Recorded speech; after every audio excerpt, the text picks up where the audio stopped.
नहीं पहुंचता, नदी समुद्र तक पहुंच जाती है।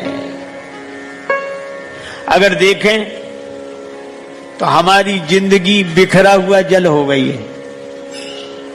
हम बड़े बड़े दिखते हैं, बड़े बड़े बड़े बड़े बहुत बड़े, अरे साहब इनका यहाँ भी वहां भी और इतना विशाल इतना बड़ा। मैं बिल्कुल कहता हूं निश्चित रूप से बड़ा है, लेकिन ये बिखरा हुआ जल है, तालाब की तरह बड़ा है, पर ये तालाब कहीं नहीं पहुंचाएगा।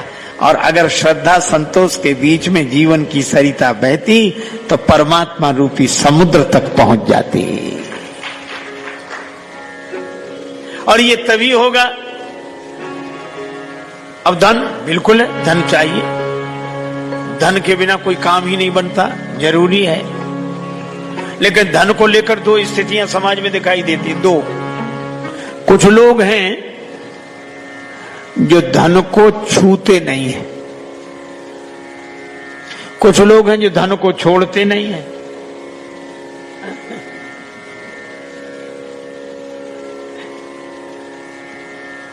एक बार हम दो चार संत किसी के निमंत्रण पर कहीं गए, तो उसने बड़े प्रेम से भोजन कराया। अब भोजन कराने के बाद जैसी परंपरा है, वो दक्षिणा लेकर आया, लीफा। और जो उसने दक्षिणा ऐसी रखी चरणों में, तो एक कोने पर महात्मा बैठे थे, वो क्या बोले, दक्षिणा रख, अरे दूर दूर दूर दूर हटाओ हटाओ हटाओ हटाओ, ये पैसा हटाओ। बोला क्यों, हम छूते नहीं हैं। तो उसको इतनी श्रद्धा हुई कि यह एक है जो छूते नहीं हैं। उसने लेट कर प्रणाम किया उन्हें, पहले तो ऐसे ही कर रहा था, फिर लेट कर। हम लोगों को भी अच्छा लगा, भाई त्याग की महिमा है। अब वो तो एक नंबर के हो गए, और हम लोग ले लेते हैं तो हम थोड़े कमजोर हो, दो नंबर के। वो नहीं लेते, हम लेते हैं। लेकिन चलो, पर आश्चर्य तो तब हुआ कि जब वो प्रणाम करके जैसे ही आगे बढ़ा, तो वो क्या बोले, कहां जा रहे हो, कहां है वो दक्षिणा?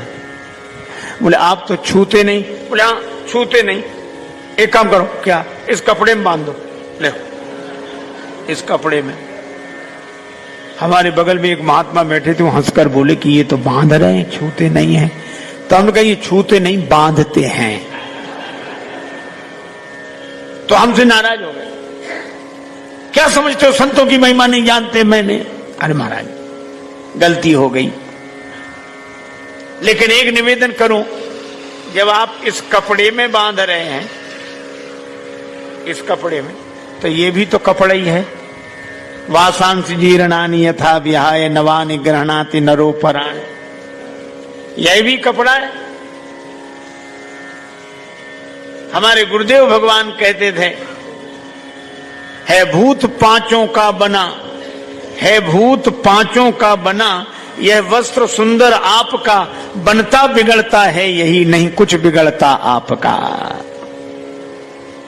और एक बार हमें लगा कि जाते नहीं है कोई दुनिया से दूर चल के, जाते नहीं है कोई दुनिया से दूर चल के, और मिलते हैं सब यहीं पर कपड़े बदल बदल के। ये कपड़ा ही तो है, तो इसी से छू लेते। अच्छा जरूरत नहीं है ना छुओ, आपको प्रणाम है, पर जरूरत है और छुएंगे नहीं तो करना ही पड़ेगा, इसमें बांध दो।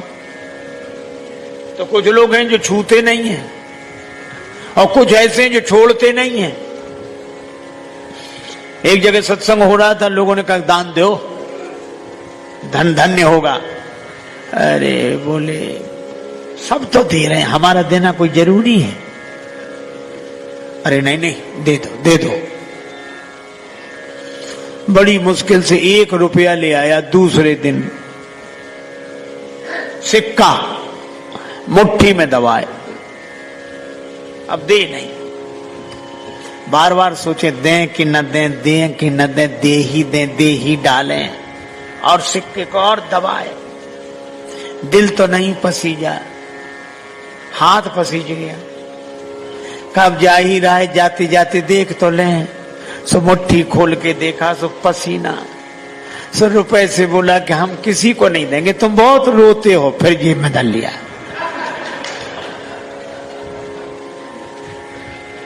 कुछ लोग छोड़ते नहीं हैं और कुछ लोग छूते नहीं हैं। ये दोनों अतियां हैं। श्री हनुमान जी ने समाधान दिया। जब जा रहे थे तो समुद्र से सोने का पहाड़ निकला, मैनाक। और समुद्र ने कहा कि हनुमान जी जा रहे हैं,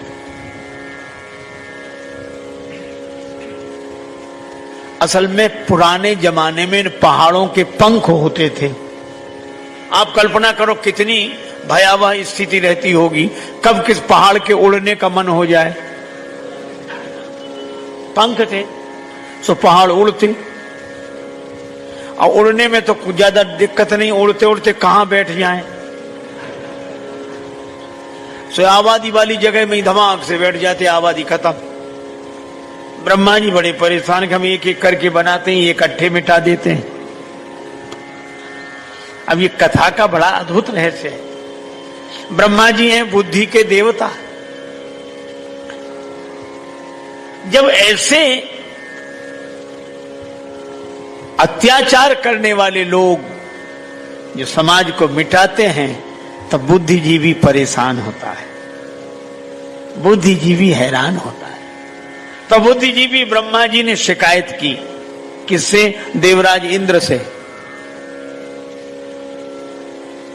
और जब बुद्धिजीवी की बात कोई शासक मान लेता है तो समाज में अमंगलकारी कृत्य नहीं होते। अच्छा, एक अजीब बात है, बुद्धिजीवी कुछ कर नहीं सकता और शासक कुछ सोच नहीं सकता। विडंबना यही है। वो जो विचार कर सकता है वो कुछ कर नहीं सकता, और जो कर सकता है वो विचार नहीं, बिना विचारे करे। और जो विचार करे वे विचारे क्या करें। बुद्धिजीवी ने कहा कि ये पहाड़ नुकसान पहुंचा रहे हैं, इनके पंख हैं, ये उड़ उड़ के चाहे जिसको नष्ट कर देते हैं। तो देवराज इंद्र ने कहा कि महाराज, सृष्टि में तो वो भी हैं। तो ब्रह्मा जी ने कहा कि सृष्टि में हैं, हम मानते हैं, वो रहें, लेकिन इनके पंख काट दो। जिन पंखों के बल पर ये उड़ते हैं वो पंख काट दो। अगर इनके पंख कट जाएंगे तो इस समाज को हानि पहुंचाना बंद कर देंगे, और अगर इनके पंख रहे तो ये उड़ उड़ के नष्ट ही करते रहेंगे। देवराज इंद्र को बात समझ में आई। उसने खड़ग ली और सारे पर्वतों के पंख काट दिए। पर्वतों को नहीं मिटाया, पंख काट दिए। तब से ये पर्वत हो गए अचल, यहां हैं वहीं रहते हैं, बड़े ठाठ से रहते हैं। और इन पहाड़ों से कह लिया कि हमें आना होगा तो हम ही आएंगे तुम्हारे पास, तुम तो जहां हो वहीं रहो। लेकिन एक था सोने का पहाड़, मैनाक। अब ये अद्भुत बात, सोने के पहाड़ ने सोचा हमारे भी पंख कटेंगे, और सोने के पंख तो आज तक नहीं कटे हैं, कट ही नहीं सकते। सोने ने सोचा, पहाड़ ने सोचा एक काम करें, हम छिप जाएं कहीं। तो कहां छिपे? तो समुद्र के पास गया, समुद्र से कहा कि हमें छिपा लो, अपने भीतर छिपा लो। समुद्र ने कहा आ जाओ, कोई कमी नहीं है, आ जाओ। अब समुद्र ने तो स्वीकृति दे दी कि आ जाओ, छिप जाओ, लेकिन समुद्र की लहरें घुसने न दें। ये बड़ी प्रॉब्लम है, बड़ी समस्या है। समुद्र को कोई परेशानी नहीं, पर ये लहरें घुसने ही नहीं देती। ये लहरें ज्यादा परेशान किए हैं हम आपको। ये लहरें जो बाहर हैं, जो जाना है अभी नहीं। इसलिए हनुमान कई परसा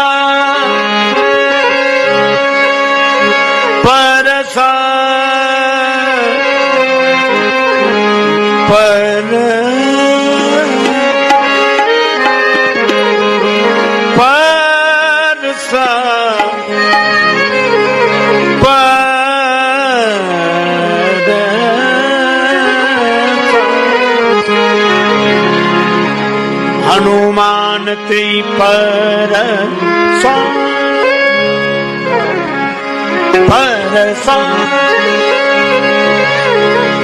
हनुमान जी ने छुआ, सोने को छुआ, और मानो हनुमान जी ने संकेत दिया कि सोने को छूना बुरा नहीं है। पर मैनाक ने कहा कि आप यहीं आराम करो। हनुमान जी बोले आराम नहीं करूंगा, राम काज कीने बिना मोहि कहां विश्राम। अर्थात सोने को छूना बुरा नहीं है, पर सोने पे सोना बुरा है। जब हम सोते तो आंख मूंद लेते हैं। कई लोग तो ऐसे धन पे सोए को ना आंख ही मूंद ली, उन्हें कुछ दिखता ही नहीं है, सो रहे हैं। ये बात अलग है कि वे सुख से सो रहे हैं बस। धन साधन है, साध्य नहीं। धन का उपयोग करें, पर राम काज याद रखें। ये जिंदगी क्यों मिली है, जीवन क्यों मिला है। एक महात्मा एक दुकानदार की दुकान में घुस गए। महात्मा को देखो, उसने प्रणाम किया। महात्मा बोले ये दुकान क्यों चलाते हो? वो घबराया, ऐसा सवाल तो किसी ने नहीं पूछा था। ये दुकान क्यों चलाते हो? सोला महाराज पैसा कमाने के लिए। अच्छा, दुकान चलाते हो पैसा कमाने के लिए, ठीक है। पैसा क्यों कमाते हो? महाराज परिवार के लिए।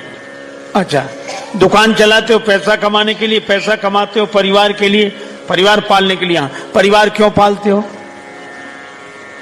सो बोला महाराज जीने के लिए। महात्मा बोले बिल्कुल ठीक। दुकान चलाते हो पैसा कमाने के लिए, पैसा कमाते हो परिवार पालने के लिए, परिवार पालते हो जीने के लिए। हम आखिरी सवाल पूछते हैं, जीते क्यों हो? और उसके पास इसका कोई जवाब नहीं था, और हमारे पास भी कोई जवाब नहीं। ये दुकान तो चल रही है, पर ये जीवन किस लिए है? और जिसे जीने का ढंग याद आ जाएगा, वही है राम काज कीने बिना मोहि कहां विश्राम। हम सीता माता की खोज करने जा रहे हैं, अर्थात जीवन में शांति मिले।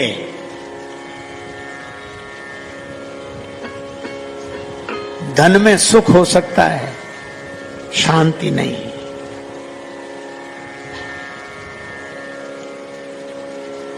इसलिए धन का उपयोग करते हुए राम काज को याद रखें। राम काज क्या? राम जी ने जो किया है। ये धन दिया किसने? भगवान ने। हमें तन दिया, हमें धन दिया,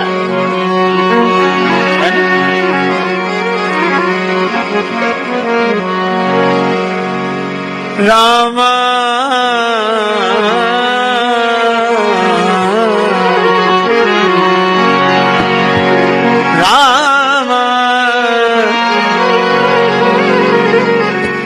इसलिए महात्मा गाते हैं, चिंता करे बलाए हमारी इस माया जंजाल की।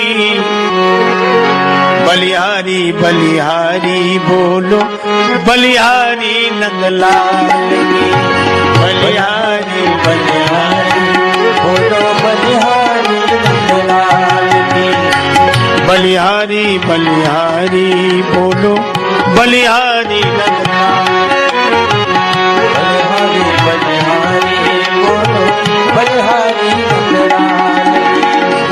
जिस मालिक ने जन्म दिया है,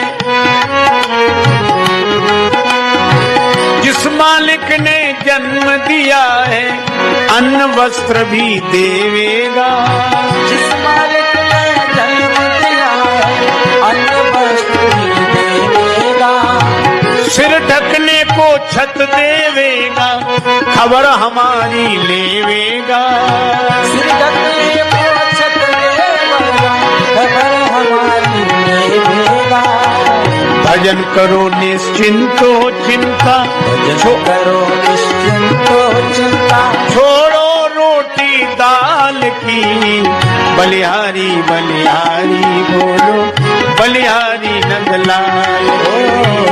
बलिहारी बलिहारी बोलो बलिहारी नंदलाल की। हो बलिहारी बलिहारी बोलो बलिहारी नंदलाल। बलिहारी बलिहारी बोलो अच्छा देखो, ये तन भगवान से मिला, धन भगवान से मिला, भवन भगवान से मिला, मिला कि नहीं? अच्छा, अब एक महत्वपूर्ण बात कह रहा हूं, जरा ध्यान देना। हम कह रहे हैं कि भगवान से मिला, और कुछ लोग कहते नहीं, भाग्य से मिला, कर्म से मिला। इसलिए एक महात्मा अपनी सदुकड़ी शैली में बोलते थे कि अपने भाग्य में होगा तो किसी का बाप रोक नहीं सकता, और भाग्य में नहीं होगा तो किसी का बाप दे नहीं सकता है? अच्छा, आप ऐसा सोचो, एक आदमी लोटा लेकर चला के जल भरना है, उसको लगा कुआं, कुएं से बड़ा तालाब, तालाब से बड़ी नदी, नदी से बड़ा समुद्र, बड़े आदमी के पास जाएंगे जिसके बाद खूब पानी हो, तो समुद्र के पास पानी पानी। इतना परिश्रम करके गया बड़े आदमी के पास कि पानी पानी मिलेगा, लेकिन समुद्र कितना ही बड़ा हो, तुम्हारा लोटा तो उतना ही है। और ये लोटा क्या है? ये भाग्य का लोटा लेकर जहां जहां जाओ, करम कमंडल कर लिए, तुलसी जहां जहां जाए, और सरिता कूप समुद्र जल बूंद न अधिक समाए। मिल ही नहीं सकता, भाग्य में जो लिखा है कर्म से। अच्छा, अब एक बात सोचो जरा, गंभीर बात है। जब हम लोगों को कर्म से ही मिलता है और भाग्य में जितना लिखा है उतना ही मिलता है, तो भगवान को मानने की जरूरत क्या है?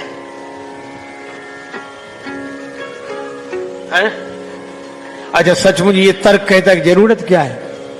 जब हमारी कर्म का फल भाग्य बनता है और भाग्य का ही हमें मिलता है, तो क्यों भैया भगवान को क्यों माने? पर मैं उत्तर देता हूं, और महापुरुषों का दिया हुआ उत्तर है। उत्तर यह है कि हमें कर्म का फल तो मिलता है, लेकिन कर्म फल दे नहीं सकता। उदाहरण सरलता से, मान लो एक आदमी ने पढ़ाई की, पढ़ तो लिया, डिग्रियां पास कर ली, कर्म तो किया, लेकिन कर्म का फल मिल रहा है, कर्म फल दे पा रहा है? क्यों? बिना नौकरी के घूम रहा है। पढ़ाई लिखाई तो है पर नौकरी नहीं मिल रही है, तो क्या पढ़ाई उसे नौकरी देगी? नौकरी जब कोई देगा तो पढ़ाई के कारण ही देगा, नौकरी जब कोई देगा तो पढ़ाई के कारण ही देगा। इसका अर्थ है कि पढ़ाई का ही फल उसे मिलेगा, लेकिन पढ़ाई फल दे नहीं सकती, और दे देती तो उसी दिन से दे देती जिस दिन पढ़कर बाहर निकला था। तो कर्म का फल व्यक्ति को मिलता है, पर कर्म फल दे नहीं सकता, और कर्म फल तब देता है जब कोई हमारे कर्म को स्वीकार कर ले। हम डिग्रियां लेकर घूमते हैं, भैया नौकरी दे दो। अच्छा, नौकरी तो ठीक है, पढ़ाई लिखाई ठीक है, आ जाओ। तो जब उसने आपकी पढ़ाई को स्वीकार कर लिया, नौकरी दे दी, तब पढ़ाई का फल मिलने लगा कि नहीं? क्यों भाई? जब नौकरी उसने दे दी तो पढ़ाई का है, हाँ ना बोलो, बोलो भाई। जब पढ़ाई की नौकरी दे दी तो पढ़ाई का फल मिलने लगा कि नहीं?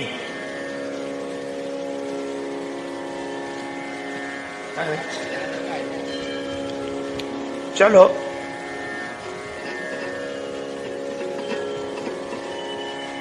ठीक, आपको बात याद होगी, आप बड़े प्रेम से सुन रहे हैं। जब कोई नौकरी दे देता है तो पढ़ाई का फल मिलने लगता है। अच्छा, नौकरी वो देगा जिसे जरूरत है, जिसे जरूरत होगी वही तो आपका कर्म स्वीकार करेगा। बस मैं भी आपसे यही कहता हूं कि भगवान कितने उदार हैं और भगवान को क्यों मानना चाहिए। इसलिए क्योंकि भगवान को हमारे कर्म की जरूरत नहीं है, तो भी बिना जरूरत के हमारे कर्म स्वीकार करके उन कर्मों का फल हमें देते हैं, इसलिए हमें भगवान को मानना चाहिए। जननी जनक बंधु सुत दारा, तनु धन भवन सुहृद परिवारा। तो धन का भी ऐसी रखवाली करो। गैया आओ आओ आओ, गौ माता आओ आओ, आप तो गोपाल जी की गैया हो, कभी गोपाल जी भी दर्शन देंगे। पक्षी है, अरे राम नाम का बीज, राम नाम का, अरे तुम भी राम जी के पक्षी चुगो। और तुकाराम ईमानदार आदमी सो, जिसने खेत दिया था उसने भी भरोसा किया, पर जब फसल कटने का समय आया तो वो खेत मालिक देखने गया, सब सांप।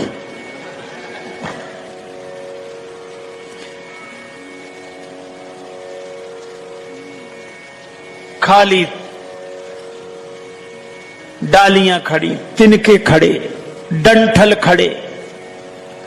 उसने देखा, अरे राम, बड़ा दुख हुआ उसे, किस पागल को कहां हमने रखवाली दे दी है। बड़ा नाराज हुआ।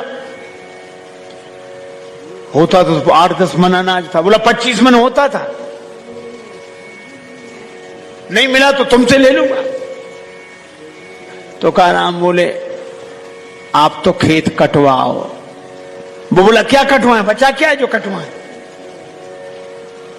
अरे डंठलो कोई, ठीक है, कटवाया। तृणहु ना या में रहो, कहां से तुकाराम देत, और कट कट के खेत खलिहान बीच आयो है। लोग कहते थे इसमें तिनका भी तो बचा नहीं, तुकाराम देंगे कहां से। तृणहु ना या में रहो, कहां से तुकाराम देत, कट कट के खेत खलिहान बीच आयो है। अब फसल खलिहान में, ऊपर से दाएं दई बरधन की बार बार, और झाड़ झाड़ झारुअन ढेर सो लगायो है। बैलों से दाएं दी गई, कुचला गया, ढेर लगा दिया। पवन के झकोरन उड़ायो भूसा को भार, और रास पे बिहारी ने रहस्यों रचायो है। काटत उड़ावत विनीत जू न जान परी, तौलत धान पूरे 25 मन पायो है। तुकाराम के चरणों में गिर गया। तुकाराम बोले, भैया बड़ी कृपा, भगवान ने हमें बचा लिया कलंक से। ऐसी तुकाराम की पत्नी ऐसी प्रतिकूल। महाराज एक बार गन्ने हुए, कुछ तुकाराम बेचने गए, लौट के आए, से एक गन्ना बचा। पत्नी बड़ी खुश, गन्ने बिक गए, बिके नहीं, मार्ग में बाल गोपाल मिल गए थे। गोपाल जी को खिलाया, गोपाल जी गन्ना खाओ, गोपाल जी गन्ना खाओ, गोपाल जी गन्ना खाओ।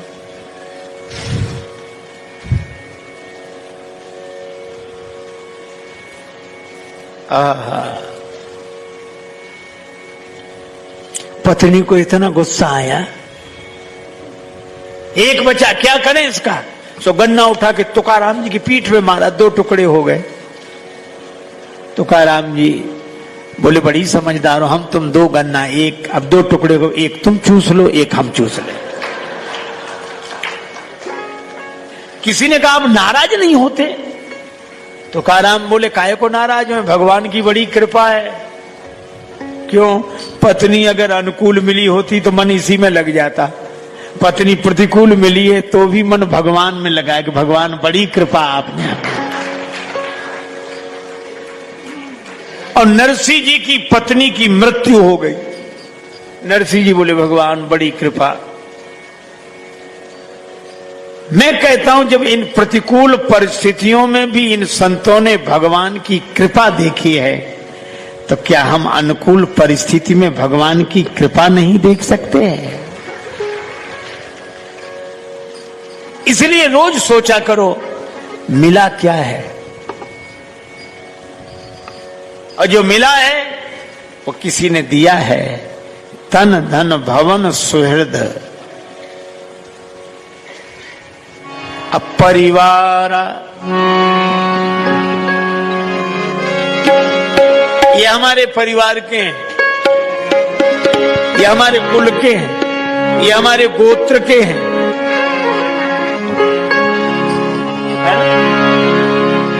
तनु धन भवन परिवार, परिवार, परिवार,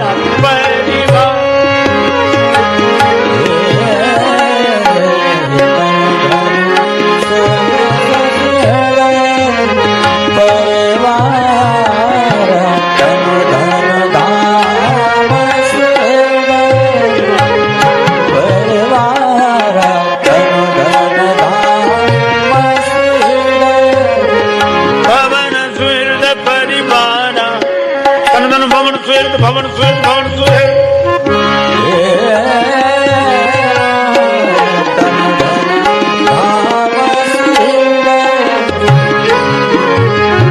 परिवार, परिवार, परिवार।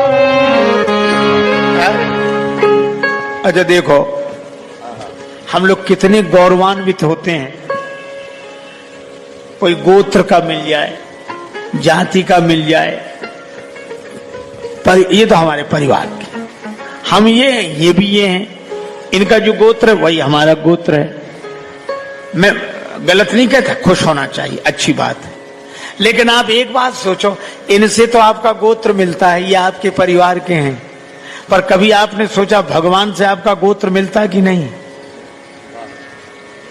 क्यों मिलता है? संसार के सब लोग आपके कुछ न कुछ लगते हैं परिवार के नाते, और भगवान है? देखो आपको एक बात बताऊं, विभीषण जी आए शरण में, और विभीषण जी ने कहा नाथ दशानन कर में भ्राता, मैं दशानन का भाई हूं, निशाचर वंश जन्म सुरत्राता, निशाचर वंश में मेरा जन्म हुआ है। भगवान ने कहा ये बात क्यों बता रहे, क्या हमें पता नहीं है? पता है कि नहीं? और इसी वजह से तो इतनी देर लगी, लोगों ने रोक लिया तुम्हें। अच्छा देखो, लोगों की भी अकल देखो, समझ देखो, संस्कार देखो, लोगों को भी वही दिखता है कि इस कुल के हैं, इस गोत्र के हैं, ये वो और आदमी भी समझता हम इस कुल के हैं, इस गोत्र के हैं। विभीषण जी ने कहा कि मैं ये सूचना नहीं दे रहा हूं, आपको कुछ याद दिला रहा हूं। भगवान बोले मुझे, हाँ क्या?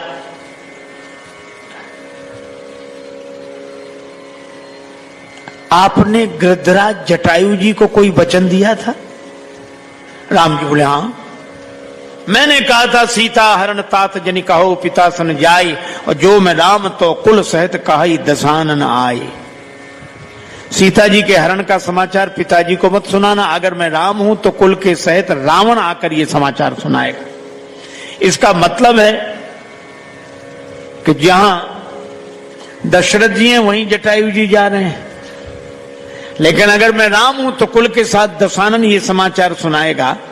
तो आपने कुल के सहित दशानन को मारने का वचन जटायु जी को दिया है, और मैंने ये सुना है कि वचन आपका टूटता नहीं है, प्राण जाए बर वचन न जाए। और विरध यह है कि जो शरण में आ जाता है उसे स्वीकार कर लेते हैं। अब आपने दशानन को कुल के सहित मारने का वचन दिया है, और नाथ दशानन कर में भ्राता, मैं उसी दशानन का भाई हूं, तो मेरे लिए क्या निर्णय है? मुझे शरण मिलेगी कि मरण मिलेगा? क्यों है भैया, शरण मिलेगी कि मरण? मैं दशानन का भाई हूं और कुल के सहित आप दशानन को मारेंगे?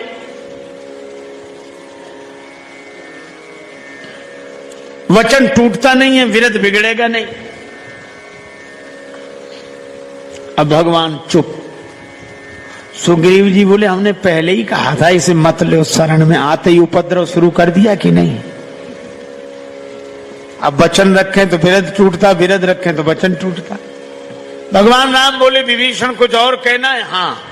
क्या? निशिचर वंश जन्म सुरत्राता।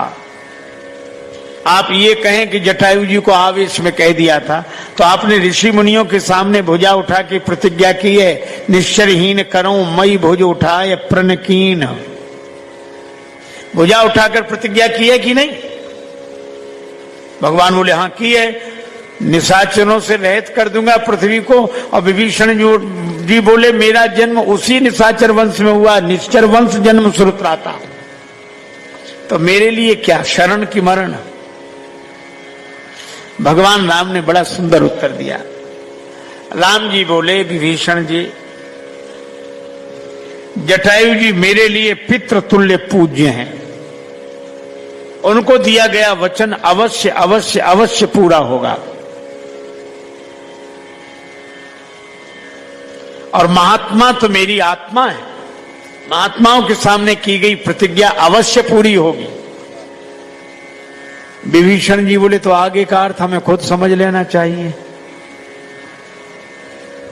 फिर रण में ही आए तो मरण ही मिलेगा, शरण तो मिल नहीं सकती, क्योंकि मैं दशानन का भाई हूं और निशाचर वंशी हूं।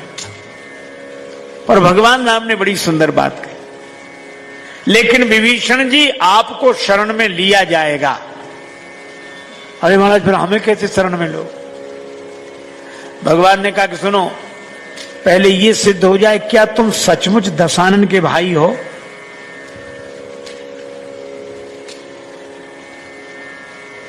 दशानन के भाई होने के पहले किसके भाई हो?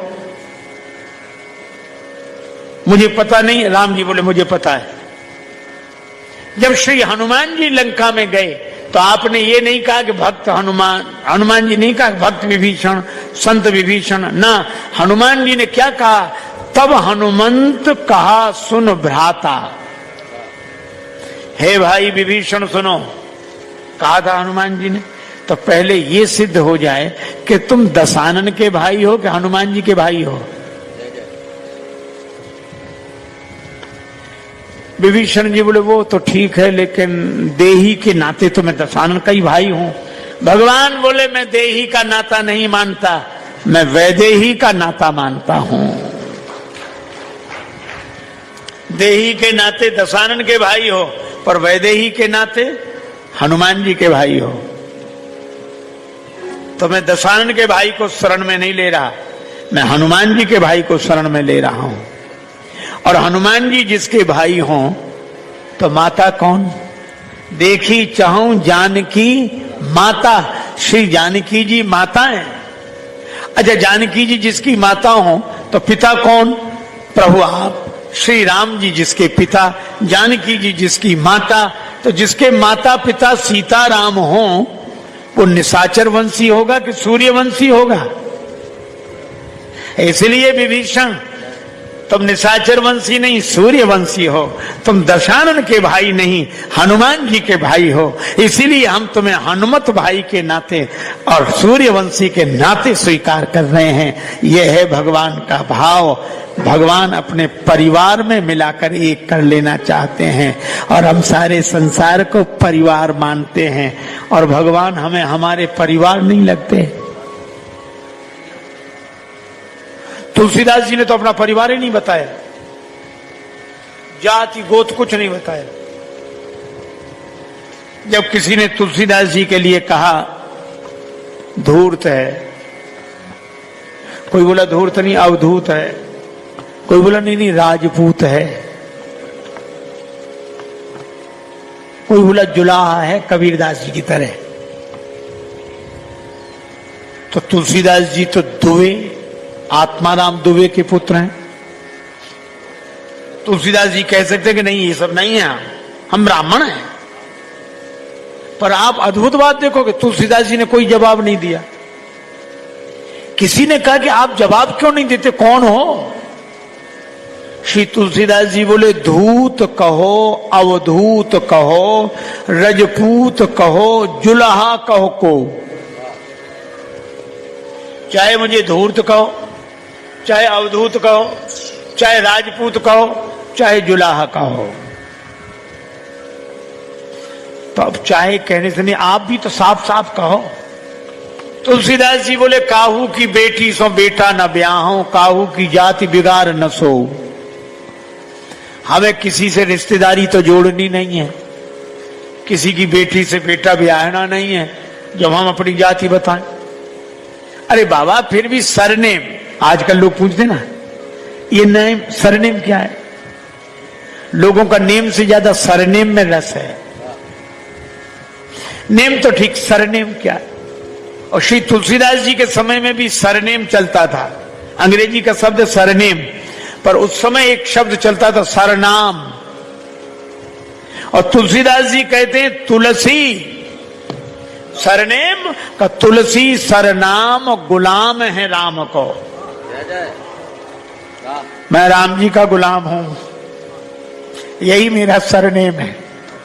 तुलसी सरनाम गुलाम है राम को, जाय रुचे सो कहे कछु ओ। जिसको जो रुचे वो कहता रहे, मांग के खेवो। भूख लगती है मांग कर भिक्षा कर लेते हैं, मांग के खेवो मसीत को सोएबो। मंदिर वाले तो पूछताछ करके घुसने देते हैं, कौन हो क्या हो। बोले ये मस्जिद अच्छी, कोई नहीं पूछता, आराम से पड़े रहते हैं। मांग के खेबो मसीत को सोएबो, लेवे को एक न देवे को दो। न लेना एक न देना दो।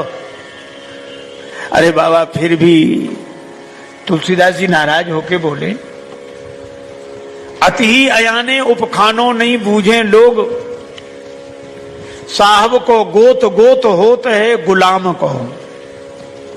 लोग कैसे पागल हैं, ये मुहावरा नहीं समझते। साहब को गोत होता है गुलाम को, ये सबके जीवन की घटना है। क्यों भाई, बेटी जब आपके परिवार में रहती है तो पिता का गोत्र ही बेटी का गोत्र होता है कि नहीं, है ना। और विवाह के बाद पिता का नहीं, पति का गोत्र उसका गोत्र हो जाता है। श्री तुलसीदास जी कहते हैं इसी तरह जब हम राम जी के नहीं हुए थे तो जहां जन्मे थे वो गोत्र हमारा था, और जब हम राम जी के हो गए तो जो राम जी का गोत्र है वही हमारा गोत्र है। साहब को गोत गोत होते है गुलाम को, और भलो के पोच सोच का, मैं बुरा हूं कि अच्छा हूं, तुम्हें काहे की चिंता है। भलो के बुरो सोच कहा, भलो के पोच सोच कहा, का काहू के द्वार परो, जो हो सो हो राम को। मैं किसी के दरवाजे नहीं पड़ा हूं, जो हो वो राम जी का हूं, और राम जी का कोई परिवार ही हो जाए। और इतने स्वाभिमान से रहता है। कई बार लोग हम ये इसलिए, हम ये, हमारे वो और हमारे ये। अच्छा बोलो, शहर का कोई विशेष अधिकारी किसी का परिचित हो, वो कैसा घूमता सर, अरे कलेक्टर साहब हमारे परिचित, बहुत बढ़िया, अरे साहब कलेक्टर, चाहे जब कहते हमारे, और विधायक हमारे, और मंत्री अरे हमारे खास, और मुख्यमंत्री अरे बैठक हमारी रोज की। अच्छा बोलो प्रधानमंत्री से कई बार मिलना हुआ। अच्छा मैं कहता हूं जब इनसे संबंध होने पर हम इतने प्रसन्न होते हैं, और जिस दिन भगवान से संबंध होगा उस दिन हम कितने प्रसन्न होंगे। है इसलिए जननी जनक बंधु सुतदारा, तनु धन भवन सुहृद परिवारा, सबके ममता ताग बटोरी, मम पद मन ही बांध ही बरडोरी। भगवान कहते हैं मेरे चरणों से ये रस्सी बांध लो, ये ममता की डोरी बांध लो। तो जो ममता, अच्छा देखो धूल है, रजमग पड़ी निरादर, धरती पर पड़ी, आदर नहीं है कोई उसका। अच्छा ये धूल उड़ के आंख में गिर जाए तो खुली हुई आंख बंद हो जाती है कि नहीं, क्यों भाई।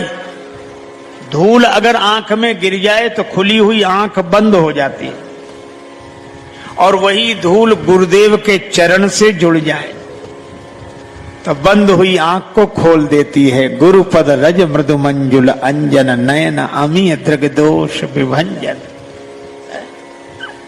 धूल वही है, पर गुरुदेव के चरण से जुड़ जाए तो आंख खोलने वाली बन जाती है।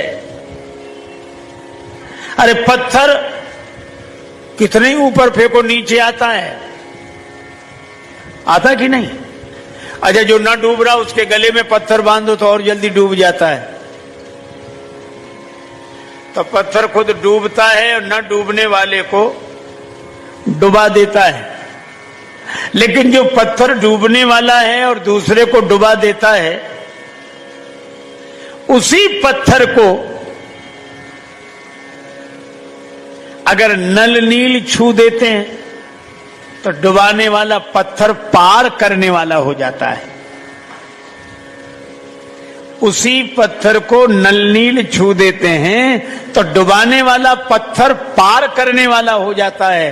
तो जैसे धूल गुरुदेव के चरण से जुड़ जाए तो बंद हुई आंख को खोल देती है, और गुरुदेव के चरण से न जुड़े तो खुली हुई आंख को बंद कर देती है। इसी तरह जो पत्थर डूबता है और जो न डूबे उसको डुबा देता है, वह पत्थर अगर नल नील स्पर्श कर दें तो डुबाने वाला पत्थर पार करने वाला हो जाता है। मैं भी आपसे कहता हूं, ये ममता हमारा जस नष्ट कर देती है। ममता के ही कर जस न नसावा, मोह न अंध कीन के ही है।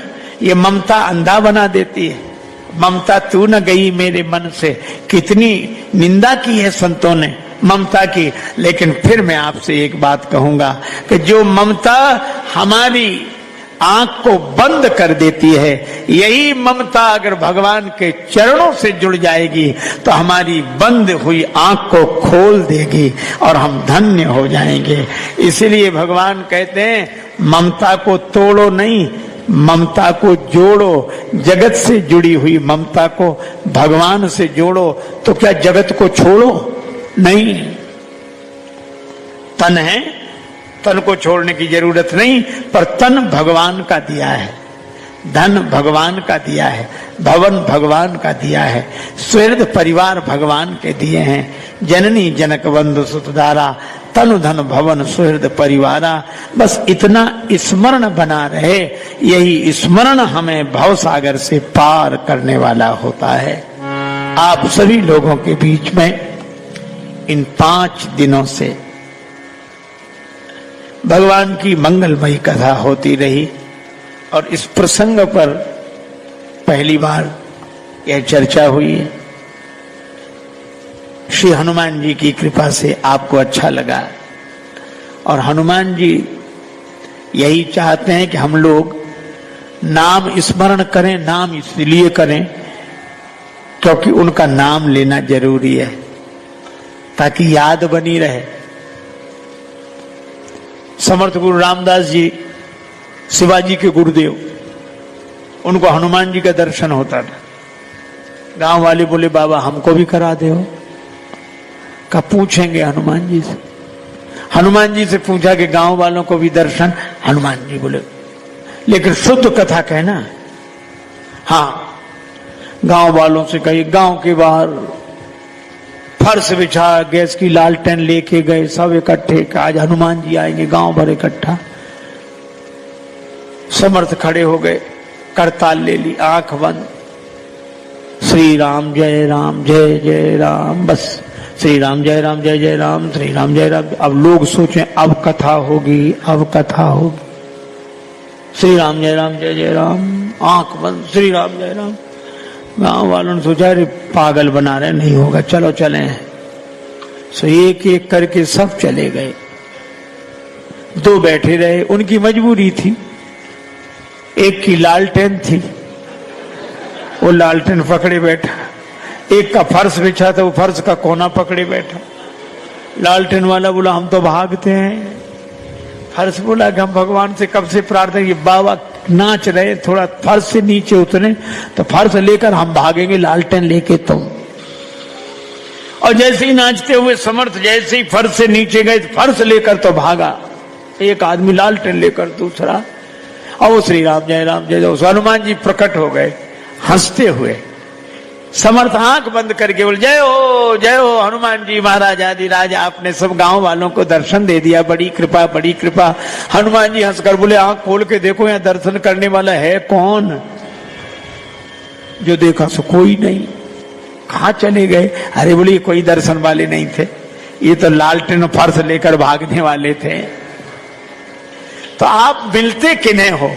बोले जो भगवान को प्रेम से याद करते हैं और सचमुच जो भगवान से प्रेम जोड़कर अपनी मिली हुई चीजों को भगवान की दी हुई समझते हैं, श्री हनुमान जी उन पर कृपा करते हैं, उन्हें दर्शन देते हैं। तो ऐसे श्री हनुमान जी के चरणों में प्रणाम करते हुए वाक्य पुष्पांजलि भगवान श्री सीताराम जी के चरणों में अर्पित। आप सबको बहुत बहुत साधुवाद। और तालाब कहीं नहीं पहुंचता, नदी समुद्र तक पहुंच जाती है। अगर देखें तो हमारी जिंदगी बिखरा हुआ जल हो गई है। हम बड़े बड़े दिखते हैं, बड़े बड़े बड़े बड़े बहुत बड़े, अरे साहब इनका यहाँ भी वहां भी और इतना विशाल इतना बड़ा। मैं बिल्कुल कहता हूं निश्चित रूप से बड़ा है, लेकिन ये बिखरा हुआ जल है, तालाब की तरह बड़ा है, पर ये तालाब कहीं नहीं पहुंचाएगा।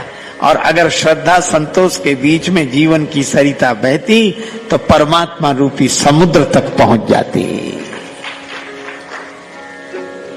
और ये तभी होगा